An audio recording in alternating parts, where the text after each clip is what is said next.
Well, thanks for joining me on this fine morning here in Maryland. I stopped by the Tobacco Leaf yesterday. If you guys know Maryland at all, they have a couple locations around Hanover and some other places. They were selling, I like to rifle through people's, no longer being sold bins or last chance things, just to see if there's anything unique. It's like, show me something that I can't find anywhere else. That's going to be exclusive. I think it was so big when I was choosing it to do this.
So I got this here Gran Habano Connecticut lit. Unfortunately, I didn't get a very good light. As you can kind of hear, it's pretty windy out here, and I was having to use matches. So unfortunately, you can see right there, I didn't get a real good light, not as well as I usually like. So I won't count it. Won't count it too strong against it if I have to touch it up here in the future.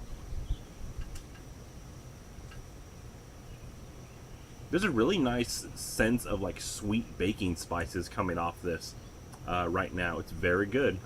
Actually really like these tastes so far.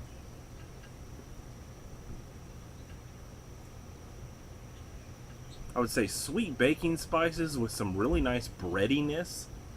Just kind of makes me think overall of just kind of like almost baking like a cinnamon bread, like a with cinnamon flavors. I would say are just real light.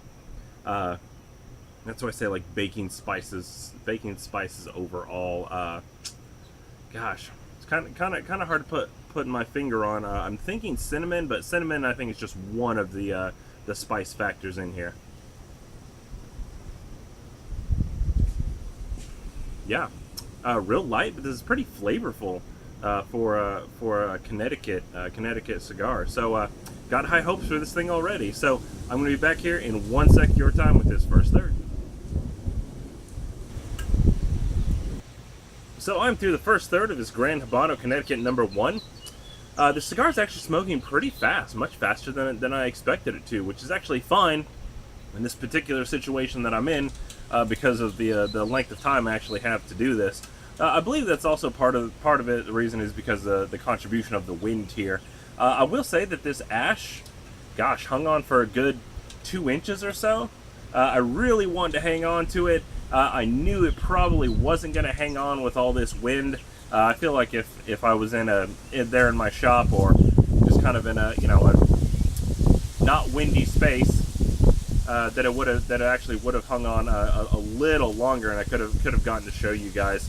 Overall, this has just been a real light cigar. They're just as far as flavors go, there really hasn't been any real flavor changes. It's got that little bit of sweetness to it, a whole lot of bread happening, just a little bit of that cinnamon, a little bit of almost like a nutmeggy taste as well. I think I could even go so far as to say like that there's some nuttiness developing right now as well.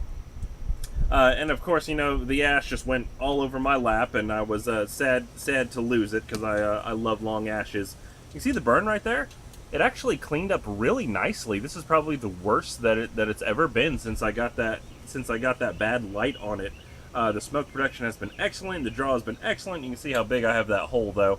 You guys know that I love nice, easy draws, and this is definitely a cigar that draws nice and easy.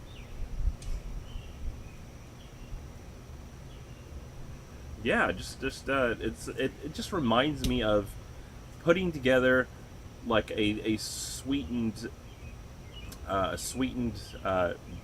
bread mixture in the kitchen is overall what this cigar is reminding me of. Like I said, I feel like there's like some nuttiness developing here, and I think something's gonna come up here in the second and the last third. Maybe some spices or something is kind of where I feel like it's starting to go. So with that, I'll be right back in 1 sec your time. So I'm through the second third of this here Gran Habano Connecticut. Here in the second third, it's really turned to more of like a baking peppery spice. It's gotten a little bit darker.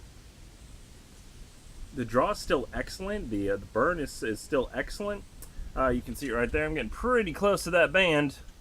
If you watch any of my videos, you know that I like to keep the band on as long as possible. It's just a personal thing. Yeah, still a very light cigar. There's still just lots of just really like those light baking tones. That's kind of been the theme of this entire cigar. It has turned to more of like a white pepperiness. Is kind of what I was getting at there, where it's almost like it's just added to the mix. It hasn't changed to that. It's just added to it. So I'm very happy with this cigar so far. Like, something would have to go drastically bad for me to not like this, to not say that I would like this cigar and that I would recommend it. But there is still another third coming up, and I'm gonna be right back in 1 sec with that for you guys. So I am just about done with this here Gran Habano Connecticut. You can see this ash is hanging on nice and straight there at the top. It is the burn itself is a little curvy, but nothing that I'd complain about. There's that split earlier that I was talking about. It looks like looks like the wrapper came up just a little bit, but nothing to complain about. But I do want to get a shot of this ash, because this is about how long it was hanging on, a little longer before I just decided to tap it because of this wind out here. I will say here at the end, it's smoking very, very hot. A lot hotter than what I'm accustomed to. You see I got my fancy cigar pick in there.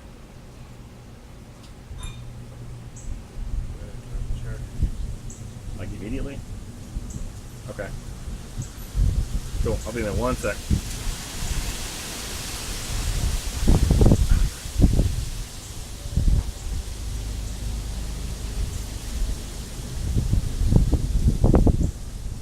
So overall, I'd say here in this last third, these flavors have really just turned to just a whole lot of nuts.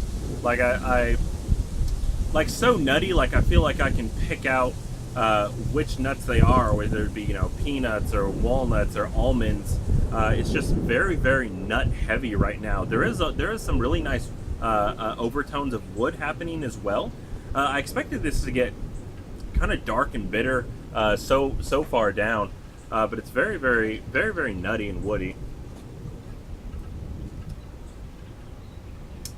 So yeah, overall, very very good cigar. Very much recommended. I was actually pleasantly surprised by this Gran Habano Connecticut. It delivered a lot more flavors than what I expected it to for a price of only $5 at a 60 by 6. So highly recommended and totally worth the money if you can find them. So if you're not there already, brothersfinetobacco.com, you know the routine. For Adam, don't forget to comment, don't like, and don't subscribe for his sake. And as always, thank you guys for watching.